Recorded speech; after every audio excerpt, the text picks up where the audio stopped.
Welcome to Ragnar Riders Shop Talk, the ultimate pit stop for all things two-wheeled and roaring. We are mostly ordinary guys who live and breathe the motorcycle lifestyle. From our personal journeys to gripping product and accessory reviews, bike builds that redefine the road, the latest industry buzz, and a sneak peek into our future travels, consider this your front row seat to our motorcycling odyssey. So kick back, relax, and let the engines roar as we dive deep into the world of chrome, leather, and the sweet symphony of the open highway. Welcome to Ragnar Riders Shop Talk, where the rubber meets the road and the stories unfold in the wind. Welcome back to Ragnar Riders Shop Talk. Glad you decided to join in again. I hope you've been following along on our camshaft podcast. Where we then move to our oil pump and our cam plate. Today we're going to move on. You know what? Before you get into this, one thing I remember. When y'all are holding parts up, hold them up to about right here. That way these cameras pick them up good. Okay. I got you. That so makes sense. Just, it'll seem I'm glad you said that because I actually meant to ask that after the first one. Yeah. I can see it on the wide shot. Right. If you hold it up about chin high right in here, just kind of like you're showing it to them. Yeah, okay. Then that'll work. So. Good deal. All right. Sorry. Am I starting over or picking up? Start back over, yeah. All right. Take two. Take two. Welcome back to Ragnar Riders Shop Talk. I'm DJ Seeley here with Randy Boren, and I hope you've been following along as we've started our podcast and ventured down the road to camshafts. That's a long road. It's a long road, and we'll be back down, and I'm sure we are not done with that road. And then we moved to oil pumps, cam plates.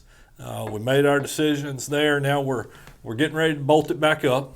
Right. Okay. Right. Once you stack it all in there, I mean, I guess you got your cam sprocket. Well, we might talk about that in a few minutes. Not much to say about that, but we really want to focus on the external things. Yes. Your cam cover. Okay. Okay. Yeah, sure, you can bolt your factory cover back on. You can go with a different one.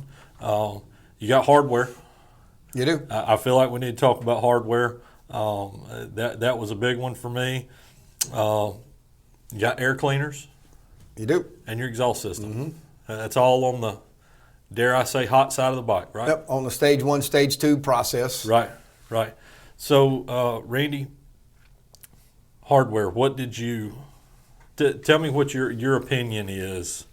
I know what your opinion is. Share with our viewers and listeners Harley Davidson OEM hardware. If you're one of those guys that hasn't ridden a lot, and which is really some of our gearing towards audience, I want to say, I guess. And you go into a dealer and I can't help but chuckle here just a little bit, and you hear their speech. All right, we've got this fantastic audio system in this bike. We've got this, and they start just giving you a laundry list. It's really all true.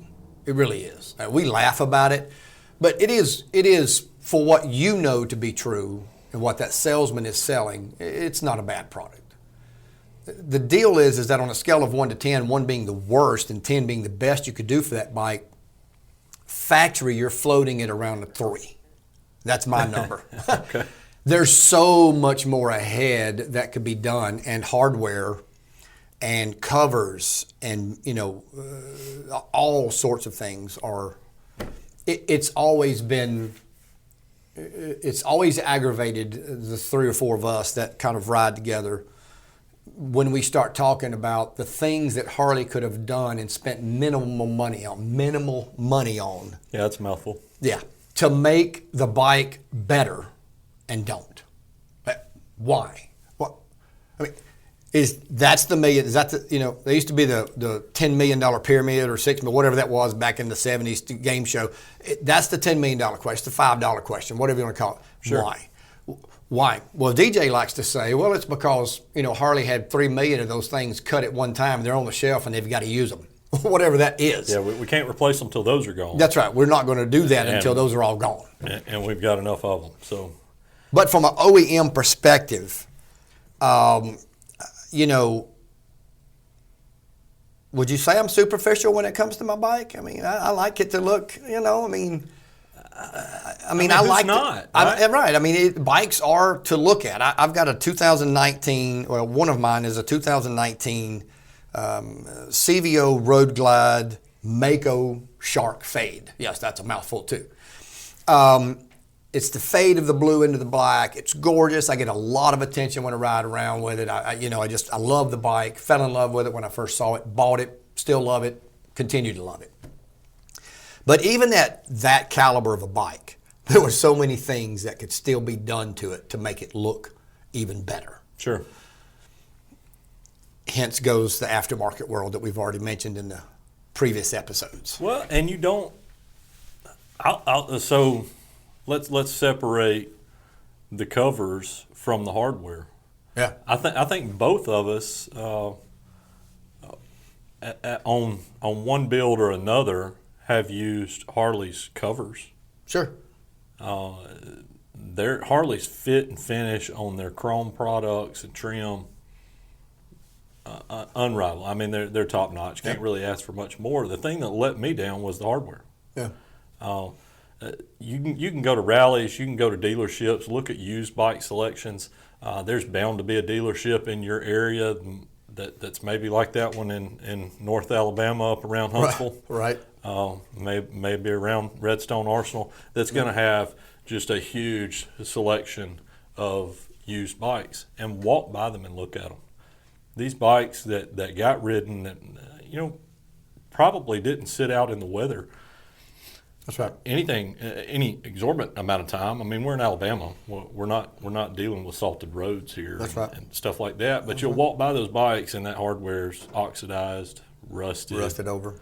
And your biggest culprits of that description is your galvanized bolts that hold everything together, and your rotor on the front and rear, the buttons that hold all that together. Those seem to be some of your most common areas that Harley could have spent just a little bit more, just a smidge. And probably here's what's, and oh my God, we don't want to get on too much of a rabbit trail here, but you can actually go to Harley's website and you can actually buy a blacked out bolt kit.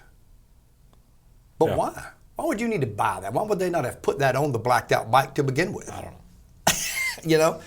So, but you can go to alloy bolts. You can go to ARP. There are several places and buy stainless steel, chromed out, whatever may be the quality, and it just changes the entire look. It does. Of your bike. My Ultra Limited was prime example of that.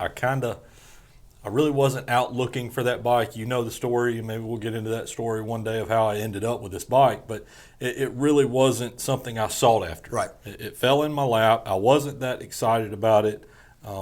Yes, it's a nice bike. It's a 2019 CVO Ultra Limited and magnetic gray fade. Mm-hmm. Okay, black trim. Beautiful. It's a good looking bike.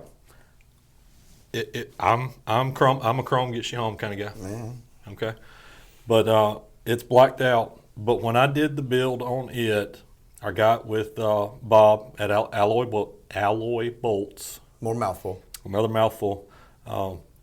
Again, Bob, we're taking on sponsors, but and Dixon. Yeah, Dixon. Yeah. Got with Bob, ordered some new hardware because I knew, we're taking this bike apart. We're taking this cover off. We're taking this the floorboards are coming off. The air cleaner's coming off. And I ordered new hardware. I'm a hardware kind of guy. I've got a little miniature hardware store in my basement, but I just couldn't stand the thought of taking this little 1/4-inch bolt that I'm taking off.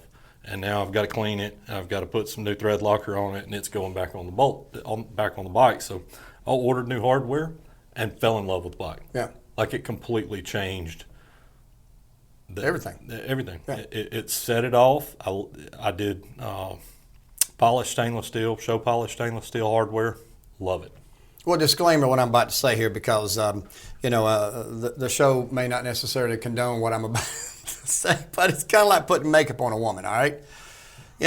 I mean, there are some aspects of women out there that don't need it, and then some that they Some need more than others. Some need more than others. Okay. All right, and aspects of our lives as men are the same. But you can take these type of now. Granted, a bolt kit, replacement bolt kit, is not cheap. I mean, it's $300-400. Easy. But you're replacing every bolt for the most part on that motor.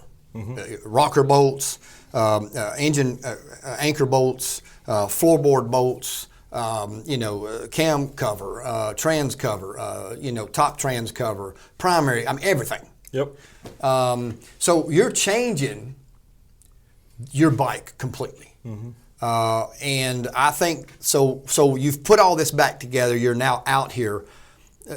The cam cover for the most parts, or again, I think everything's like a price oddity. Everything is $200 to $300 from being on your bike. But cam covers $200 to $300, depending on what brand or what exactly it'll do. But you get that and throw that on there, and it changes. When I built the Road Glide, I put all that stuff that I had, I put it all back on there. Yeah. Again, this was before he'd built his 2 or 3, and I'd built my other one, and I just put it all back on there. Well, since then, I have since went and spent quite a bit of money and bought another collection and replaced every cover on the bike. Yeah. And I just absolutely love it. It changed the look of the bike again. It does. It sets it off. It makes it unique. It don't undervalue what those little things Right. do and how they make you feel. There's a video or meme that you see go around that guy's walking away from his bike and he turns around and looks at it, and it says, if you don't have the bike that makes you turn around and look at it as you walk away and say, damn, that was good. That's right. Then you probably got the wrong bike. Yeah, that's right. If you don't have a lot of and I believe pictures that. on your phone of your bike, maybe you got the wrong one. Yeah, you probably picked the wrong one. But yeah, so don't be afraid to go with the covers or the bolt kit. I know I started off. I went to alloy bolts. I ordered just the engine trim. That's just the cam, trans, primary cover, just those bolts, because I knew those were coming off during my build, and I was putting them back on. But I got those on there, and I was like, dang, that made such a subtle thing. Yeah, made absolutely. such a big difference. Right. And then ended up, email Bob, hey, what else you got? Yeah. And he sends me this list. Man, he's got it all from the bolts that hold the horn bracket on to the floorboard bolts and I've damn near replaced every bolt on that bike that came from Harley Davidson. And here's the glitch of that. When Harley started doing the blacked out bikes, it was, and this is from what I gather. I'm no expert. Harley doesn't pay us. We don't get any sponsorship. It was not going to be permanent. People were kind of inquiring about it, so let's throw a few out there. Well, it got really popular really fast. But here's the thing that they couldn't seem to make their mind up with. And you can chime in on this because maybe you have a different opinion about it. They couldn't decide if they wanted to go matte black or gloss black. Yeah. Part of the bike's machined matte black, part of it's gloss black. Your screws are some sort of galvanized zinc coating. I wouldn't really care, to be honest with you, if they were good protectant from the weather environment, but they're not. No. The weather affects those. They're going to oxidize. Yeah, big time. So with that all being said, when you find yourself there, and there's places like, and again, we're amateurs here, and we're just kind of getting this thing off the ground. We've did disclaimer before, and we'll do it again, that we're not experts. We hold no degrees. We hold no certifications. We're just two guys that just, and going to be 3 or 4 here soon, they just love to talk about motorcycles. We all have the gift of gab, and we absolutely just love to talk. So with that being said, any information and parts and name dropping that we do, it's just because we've done our own research and realized that it's out there. Mm-hmm. So devilsheadchoppers.com is a place. You can get the what they call the magnetic bolt cover kits. Yeah. If you don't want to replace all your bolts, you can pay a couple $300 and get those little magnet, and they work. I've got them on my Road Glide. I replaced all the bolts and put in, but those bolts were not gloss black. So I ordered the gloss black bolt covers, and it changed it again. Yeah. Phenomenal to the way it looks. So there are so many aspects of that. But when you change it and you stand back and look, all right, you got a new cover now, you've got new bolts. Does it make you now feel that what you did on the inside that you can't see a little more of a chest poke out? Oh, absolutely. I mean, if you just put back on the 117 little logo or whatever that comes in the factory cover, or the 114 or 107, whatever, I mean, you don't see in there, nobody knows, but if somebody walks up to your bike and goes, hey, looks like you might have did an upgrade right there. And I did. Yeah. Randy and I differ in some ways in that I probably want to have a little more of the classic sleeper bike, I guess.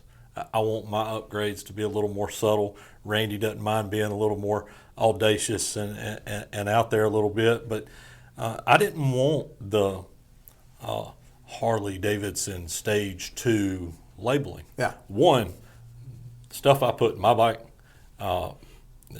actually goes beyond Stage 2. Yeah, it's Stage 2 if don't we're comparing it to lifters ammo, this is a Stage 2 plus P plus P plus That's P. right. That's right. So I didn't want to define it as that, but I ended up going with the Trask timing cover, cam cover. Yep. I guess cam cover. So if you in the right light, if you stand on your head at about a 30-degree angle, you can see the red fueling cam plate in there. And so I frequently do that when I'm cleaning. I make sure it's still red. Just because you can. Just because I can. Yeah, that's what that boils down to. That adds zero. That's probably good for 3 or 4 horsepower. Well, I mean, yeah, I was going to say 5, but we'll give it 3. 3 to 5 horsepower. That's we'll the go pun. with that. If we change the grips on our bike, it's got to add some horsepower to it. Yeah. All right. I mean, that's the key here. All right. So probably picked up a couple of horsepower there, but really not noticeable. We'll go with that. But it looks good. It's what I wanted. And then went with the matching Trask air cleaner that's got the clear cover on it. You can see the throttle body operate. You know, rock on. It looks cool. Does it flow more air than the factory ventilator did? Probably. Yeah. Measurable? I don't know. Well, if you had that dyno chart going on, you'd know that for Yeah, sure. well, why don't you let me hold a couple hundred? There you go. And, there you go. $600 later. That's right. We'll put it on a dyno and see what it does. But no, the things are out there. They look good. They make you feel good. They make you proud. Sure. I guess that's a fair statement. And yeah, check it out. See what you can find. See what speaks to you. I oftentimes, at least once a week, I'm gonna stop by a dealership, and I just wander around. Just look at mostly the used bikes. Yep. The new stuff, they all, you've seen all that. You can look at it online. Not a lot's happening, but going and looking at some of the used stuff where you can see what people have done to them, and I have no problem at all going in and just waving off a salesman and I'm just looking for inspiration here, dude. Well, and I think our local guys around here, I mean, they don't even get up and come to us now because, hey, DJ, what's going on? Hey, Randy, hey, John, whatever. I mean, they see us walk in. They know we're not buying a bike because we've already got numerous between us. But they'll chew the fat with us and talk with us, and typically by the time we're done, we're back in the mechanics area because that's where our world is right now. That's our interest is the mechanics world, and trying to inquire about what's the latest and greatest there, and what's our next move if there is one, and so on and so forth. So, but yeah, stopping by the dealership and trying to figure it out is part of our mantra, part of our I came by there on the way here today. So. Yeah. So what covers did you go with on yours? So on the Road Glide, after I went back, the initial build had the stock covers, and then I went back with the Defiance collection from Harley. I went ahead and bought, I guess mainly because the other ones that were out there, whether it was fueling or Trask or whomever it might have been, Fuel Motive, whatever, I could get the primary, but I couldn't get the cam, or I could get the cam, couldn't get the primary. And it's got to match, all right. So it's you can't be discombobulated when it comes to your colors and your shapes and everything. So although Harley doesn't make let me back up. Although the Defiance collection on the Road Glide, the 2019 CVO Road Glide is part of that bike.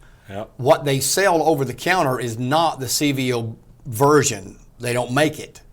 Right. So I had to get the just whatever they sell over the counter Defiance collection, which I think still looks good, but it doesn't match perfectly. But I'm okay with that for what it brings to the bike, because it brought a whole new look again to my bike, and it's just, I think it sets it apart. Yeah. That's one of those things. I feel like you're the only person that's going to pick up on that. But I chuckled when you started down that path, because I knew I could get you get under your skin here. So Harley puts out this bike, it's supposed to be their premium bike, right? And they put this premium collection. If you're in the Harley world, you're familiar with their collections. It's this one theme or styling that they're going to have, and they've got different collections. That's right. And you'll follow down that path. And they've got floorboards, they've got grips, they've got the cam cover, the derby cover. Foot pegs, the whole 9 yards. They all go together. But what kills me is on their bikes, they'll start a collection and get to like 3 out of 5 ain't bad. Let it go. Send it down the road. It's like they run out of material to make it. Right. Right. But they know they got guys that are going to come back after the fact, pay them $99 to finish this collection that they started. Yep. So I knew that gets you triggered a little bit. So that goes. 1 year ago this month, DJ and I traveled to Volunteer Audio. Jay, give us a little plug there, buddy. Right. And got I did a complete audio on the Limited. I'm talking, gutted, whole new lower speakers, the whole 9 yards. While we were there, if we're going somewhere and there's a dealer nearby, we stop it. All right, that's just who we are, what we do. So we stopped at a dealer on the way back. Now, mind you, we had already been to how many dealers and asked if we could buy the foot pegs for the CVO road glides to match, because they were the over-the-counter ones, and they had the chrome HD rather than the red bar and shield, which is the CVO version. Yeah, minute detail, but it was just something. It was our OCD was kicking in, and we were like, you know what? It's got to be out there somewhere. Yeah. How many dealerships told us it can't be bought? You can't get them. I don't know. Numerous. We've had this conversation, and it took me a minute to figure out where you were going with this story. But so many times we go to the parts counter, and they know what's in that P&A catalog, and that's it. And they don't deviate from it. If it ain't on page 567, they can't find it in the index. It doesn't exist. That's right. And that couldn't be farther from the truth. Yep. And I don't remember which dealer. Do you remember which dealership we were actually at? I think it was Bootlegger in Knoxville. It may have been. I don't recall, but I know. I remember going in, and I remember talking to the guy. Guy was like, "Oh yeah." I was like, "I want foot pegs for my highway pegs that match the rear," and he was like, "Okay." Yeah, it was like no, I want those. He's like, "No problem." Okay. And I was like, well, now you're going to have to show me. So he gets on his computer and he pulls up the parts breakdown. And guys, if you haven't done that, I encourage you to do that. Just you go to Harley's website, you look at their parts and service link. I think it is, yeah. Just look up your specific It's a rabbit model, hole. Chase it down, and it'll give you a parts breakdown. You can buy every nut and bolt. Yep. I think don't you put in your VIN number at some point? Some of them are VIN numbers, and that's all he did. He pulled up my bike on the screen. He said, you want this part right here? Do you want this whole assembly right here, or just the pegs? And I was like, but I'm a few hours away. No problem, man. We'll ship them right to you as soon as we get them there. I bought a set. Randy ended up buying a set, and then it was like, we anxiously awaited them to come in so that we could go to our local dealership and be like, nah. That's right. See, you didn't know what you were talking about. Yeah, you didn't know what you were talking about, and I dealt with all that attitude, and here it is. Right. Well, and that's what's killer about the whole thing is what we wanted was actually already on the bike for the passenger foot pegs. Right. That's all. All we wanted to do was that. Yeah, that's right. And we were like, you can't tell me that if the bike, got hit tomorrow and that passenger foot peg got damaged, that you can't replace it. Well, yeah, of course you can. Well, that's what I want. Mm-hmm. Well, you can't buy it like that. Anyway, we kind of went a little round, but to a point to say that, and I think I said in the previous episode, it's kind of like doctors. And and your medical, one tells you no, you don't stop there. If you're not happy with what you're getting, you go somewhere else, get another opinion. If your parts guy at your local dealership or your mechanic says no, we can't do that or whatever, and you're not satisfied, now if you're satisfied with that response, and then good for you, and that's awesome. But if you're not, just keep digging. I promise you, there's somebody out there that can do one of two things: either point you in the right direction, or tell you that what your dealership told you is right, and you need to end that search right now and quit wasting your time and move on. So anyway, you got covered. Now you've put it all back together. It's nice and pretty, now you've got part of the other stage too. If you hadn't already done stage one, now you're at the air cleaner and your head pipe. So what did you do? Because I know you bought something and then originally was like, I don't know if I want to use it, because it stayed in your shop or in your garage for a long time. Yeah. What did you do when it came to that for your limited? So for the limited, the short answer, what I went with was a Bassani 2 into 1 into 2 right head pipe. It's their stealth pipe or ghost pipe or whatever you want to call it, where you reuse the factory heat shields. It looks like factory exhaust system when you're done. Right. Now on the Road Glide, I did something a little different, and I went with the Vance and Hines Power Duals. I think that's what it's called. It's got the X pipe on it. It's what I had on my 14 Limited. I liked the way it looked. And now those are pre-compliant, and we can talk about that another day. But that pipe you bought it because it was on the shelf at our local dealer, and it was pre-compliant. So you were like, I better grab it while it's still available because they're not making them anymore. Yeah. So it was after you and I and John were at lunch with Kevin from Reinhardt. That's right. He came by Birmingham. He was calling on one of the local dealers here, and I think he called you or called John or something. We ended up at lunch, and he was talking about the changes that were coming, where Reinhardt was going to have to move the catalyst from the head pipe to the muffler. Correct. And they were no longer going to be able to produce them as separate components. Right. Historically, you bought a head pipe, you bought a muffler. And now they're shifting that catalyst from the head pipe to the muffler, or they have to pin them together. Correct. And you're buying a whole exhaust system is going to be head pipe with a catalyst with a muffler. So at the end of the day, you can't do away with catalyst. Right. So he was urging us, hey, if you're wanting a pre-compliant head pipe, you need to go ahead and get it. I wasn't quite ready to make my build yet. I hadn't made all of my decisions.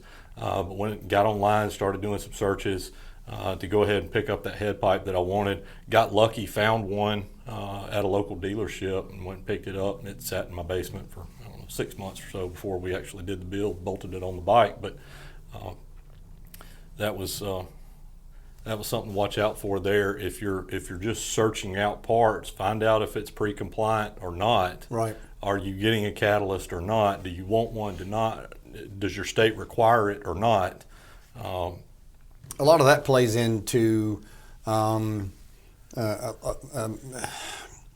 so your head pipe and your slip-ons, that area of the bike is really, I guess, technically is the only area that falls into that category, with the whole catalytic converter being part of the EPA regulations on automobiles, motorcycles, no matter what you've got. So, obviously as gasoline engine, users, whether it's two wheels or four or in between, getting rid of catalytic converter is always a good thing in order to not produce as much heat and performance and this, that, and the other. So replacing the head pipe and the slip-ons is one of the first things that people do. Mm-hmm. Well, today doing that, it's not like it was even a year ago. Yeah. I mean, today you're having, or the dealers, the manufacturers, I should say, Reinhardt, Vance and Hines, Bassini, Chromeworks, all these guys are now having to meet these demands that are being put on them, and they're trying to get ahead of the game. They probably have another year, 2, 3, 4, 5, whatever, but it's inevitable. So they know they're trying to meet the game. Sure. Your Reinhardts, your Vance and Hines, probably Bassani, would fall into this category.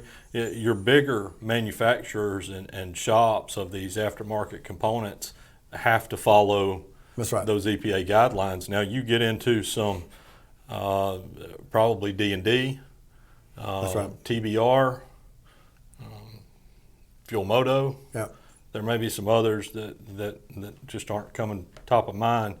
They're race only, Right. and marketed as such. So they don't have to follow the same guidelines. If you can somehow get a hold of one. So on my Limited, when I built it just here a couple of months ago or a month ago, that's what I put on mine. That's what he had on the shelf was a Fuel Moto. So I went with it. It was a pre-compliant, so that made it good. That's what I wanted. Chromeworks actually makes and manufactures 100%, 95%, 90% of Harley's exhaust systems. So, everything they do for the most part is going to be compliant. I got lucky on my Road Glide build when I put that head pipe on because, again, our local dealer had it sitting on the shelf for no telling how long. Yeah. So I was able to get one of the head pipes that still held the factory heat shields for my bike and everything, and put it on and did that. But that's something that you're going to have to be talking about when you get ready to do head pipe now, in 2024 and going forward. Is ask your dealer, because swapping head pipes and slip-ons at a rally is, it's like changing underwear.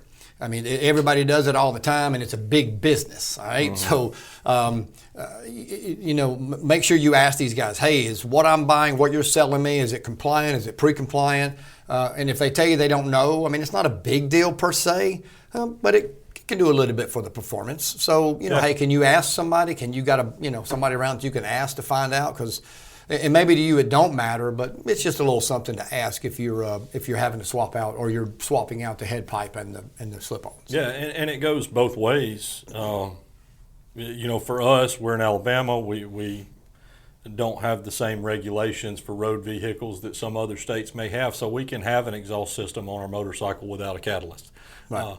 Not every state is that way, and you don't want to go down to a Thunder Beach or Daytona or whatever and just walk up to the D&D tent and assume that you're going to go back to your home state and be compliant, because you may not be. Yeah. If you have inspections in your state, and I know Georgia has inspections, Florida has inspections on vehicles that meet certain criteria, year models and this, that, and the other. If you go in there for those inspections, it's got to meet whatever those regulations are, and there's really no choice. So DJ makes a very, very valid point in that, let's get it swapped out. Let's get some performance. Let's get some power and extra airflow. But are you compliant? Do you need to be compliant? Right. That's a big deal. And don't, one thing in my conversation with Kevin that I didn't really realize, in order for that catalytic converter to do what it's supposed to do, it had to get to, I don't remember the exact number, like 1,400 degrees for the catalyst to even work. And so if you can imagine on a bagger, some bikes it's not that big of a deal, but on a bagger, that 1,400 degrees is right by your right leg. Yep. And it is hot. And especially the passenger. If you're two up folks, and she or he, your partner, whomever, sitting back there and got that foot on that passenger peg, they even get more than I do. Or than you do, because the wind's blowing that heat right off that catalytic converter right up their skirt, so to speak. So So if even if you're not looking for performance, getting rid of that catalyst may help ease some of that pain, some of that heat. When it's 100 degrees outside and you're sitting in traffic, that exhaust system can be just torturous. Yeah. It gets hot. Look, we've pulled the numbers on both of our bikes. I went back after I built my Road Glide, and we did some numbers. And I had been to Thunder Beach in the spring. Our local mechanic had, we pulled everything, and the head heat had gotten up to like 420, 430, which is an extraordinarily hot temperature. But that was setting in, what was that, 1st of May? So you're in Florida in May. So we're already up to high 90s. The mid 90s temperature wise. It got hot. So that heat transferred blowing out through the pipe into that catalytic converter, which is designed with the honeycomb inside to get hot, to burn fuel. That's the whole purpose, not to be But to be elementary about it, I guess, is that that's the whole purpose of that, is to not allow any unburnt fuel through the exhaust system. Right. That's why it gets so hot. So, all right. So you've done the head pipe. Now you're looking at air cleaners. Is there anything on the bike mechanically that is more important? Maybe just as, but that is more cosmetically appealing or showing than an air cleaner or an air filter on a bike? Be hard pressed. Yeah. Yeah. Yeah, I mean, that's one of the first ones that, you know. Forget what it does to your bike mechanically, but Yeah. just aesthetically, that's one of the first things people It's swap. right there, middle of the motor. Boom. Yeah. And typically, no matter what brand of bike you buy, are ugly. I mean, there are a few that there's exceptions to some rules. Yeah. We both have on our road glides. They did the elbow one, and we've talked about how we kind of like that design a little bit. But for the most part, they're there to meet a specific need for regulations that are placed upon these manufacturers. They're not there to look pretty. They try sometimes, but they don't. Yeah. No, absolutely. That's going to be one of the first things you're going to look at when you're looking at bikes. Is man, I really like the way that air cleaner looks. I mentioned earlier I went with the Trask air cleaner on mine. I think you've got a fueling. I've got fueling on both of mine. On both Yeah, yours now. yeah. Okay, that's right. Yep. That's right. You did the gold velocity stack Yep. inside that one. Looks good. But no, that's it. As far as aesthetics on that side of the motor, that's everybody's go-to.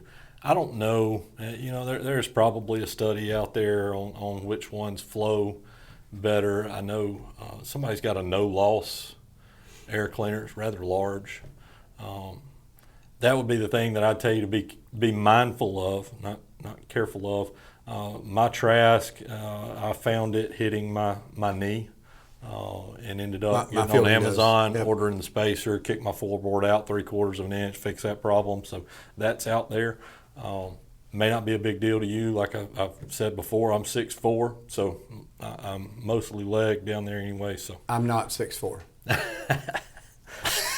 so just the way it hit, But my it still chin, hits my knee if I'm not careful. And you've given me that extender, and I haven't put it on yet. But I'm figuring that's probably what I'm going to have to do. Glad you appreciate it. Yep, I do. Yeah. Give you kudos there. But that's what's on my Ultra Limited. The Road Glide, I kept the factory Screaming Eagle, I guess, snorkel, elbow looking thing, whatever it's. I think it looks good. I know. I like the we're chrome probably gonna version get- better than the black. I do say that. I'll give you that. He's got we both have a 2019 Road Glide. Yeah. He's got a different color than I do. Mine's blacked out. His is chrome. And I will say that the chrome, I do like the looks of that better than I did even though it was gloss. Well, They did a good job on it. I just Chrome gets you home. and of course, I'm a chrome person, and I've got two blacked out bikes. Stage one for a bike build is head pipe, slip-ons, and air cleaner. And Do they include the head pipe in stage one? Or is it just slip-ons and an air cleaner? maybe it is just slip-ons and air cleaner. I think it is. See, that's why we're not all knowing here and we don't have certifications. Yeah. But the air cleaner is definitely involved in that. So Yeah. the point in that is that it's airflow. Which Harleys run, I'm going to say this wrong, they run lean from the factory. I believe you're correct. Yeah. Yes. So the factory, by default, is going to starve it for fuel, starve it for air. Yeah. That's because less comes out the tailpipe when that happens. There you go. Same thing with cars. But if you've seen, I don't know if we're ever planning on to discuss, but I'm 50 something years old, and going down the road when I was learning to drive and young man, I remember seeing you had a '67 Camaro with the hood, and the four barrels opening up. It looked cool and all was bad, but there was a purpose. Yeah. When those plates opened up, it was sucking air because air in the combustion chambers mixed with fuel creates power. And so that's where you're at with a motorcycle, getting airflow. You know, Reinhardt makes an inverted cone. Others make the clear, and there's so many. Again, back to camshafts. Like there's so many different ones. You really just got to go into a air cleaner store and go, hey, this one looks pretty. I think I'll take the pink one, the blue one, the black one, or whatever it is you want. But like DJ said, try to know at least a little bit about what you're getting out of it from an airflow perspective. Mm-hmm. And they're not cheap. No. Again, you're talking $500 to $600 for a good one. So, like we talked about in a previous episode, know what your end game is. If your goal is to go to a 131 at the end of the day, make sure that first $500 or $600 for an air cleaner you spend is going to move enough air for that 131. And I can hear it. Another $500 or $600. If you've got the clear, and 3 of ours have them. The one you've got one, and I've got 2 now that have the air cleaner with the clear window. You can see into the throttle body. When you hit that accelerator, you know, if you're standing off the bike and you look down in it and you hit the throttle, you know, you see it open up. And when I'm riding and I get on it, I hear it start sucking air. It likes it. You know, the bike likes to suck in air, and it likes to mix it with that fuel. And again, that's what gets you on down the road with a little authority. So yeah, it's important to make sure that you're, and Harley, some of the ones the 117, that came, the CVO motors, the 117 motors that came with, I don't know what they called that particular style that was on both of our limiteds. The oval? The oval. The ventilator. There you go. I knew that, the ventilator. So it's not horrible looking. I like it better than I do the new ones. How about that? I don't find the new ones to be on the new at all attractive. And that's so the ventilator's what's on my Tri-Glide. You know, I didn't want to be pretentious, and you know, I'm building this hot rod Tri-Glide. Papa can't be riding a hot rod Tri-Glide, don't you? Right.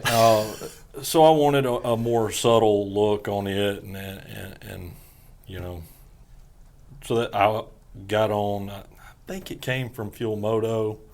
But it's just a replacement filter media. Right. Comes with 2 little spacers. It pulls that cover out just a little bit, and a little bit thicker filter gives it a little more volume. And from everything I've read, it's plenty enough air for what you're doing, for anything I'm going to do moving forward. I would say that you know, if you're getting ready to say, hey, you know what, I've done nothing to this bike. It's a 10-year-old bike, 20-year-old bike, or brand new. And you want to do a really good, efficient stage 2. Head pipe, slip-ons, air cleaner, cam, and the whole cavity of the cam, which is the cam plate, the oil pump, the whole 9 yards. Every bit and pieces, O-rings, whatever, bearings, everything that comes with it. Give me a number. What does somebody out there that's borderline us a year ago, 2 years ago, what does he need to be looking at to do a stage 2 and do it right? Do we already have exhaust, or am I buying exhaust? No, you're doing everything. You've done nothing to it. You're doing, you know, or even if it's got something on there from a previous owner, if you bought a used bike, but you know what, I want to put my stuff on there, what I like, what the sound I want. 5? That was the number I was coming up with. Yeah. That probably is a little bit of an overkill. You could probably get away with 3,500 in a good day. But I think in order to say, you know what, I'm going to do the tensioner, I'm going to do the chain sprocket, I'm going to do I'm not going selling myself short. I'm going to do the plate, the cam cover, everything, and do a full-blown stage 2. I think you need to have $5K set aside to do this. I would.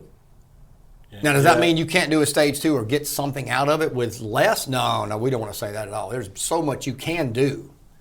We're just talking about if you're talking turnkey, complete placement from that cam bearing out, head pipe, whole 9 yards. Yeah, I would say be ready to spend $5,000. Yeah. If you're going, yeah. I mean, if you've got in mind 3,500, it could probably happen. I'd say, you know what, ride your bike another 6 months and nut away a little more money and get what you want. Do it once, do it right. Yeah, I concur with that. A build is, if your bike's running and you're not broke down and you're not in a dire straight situation to get your bike worked on, enjoy the bike.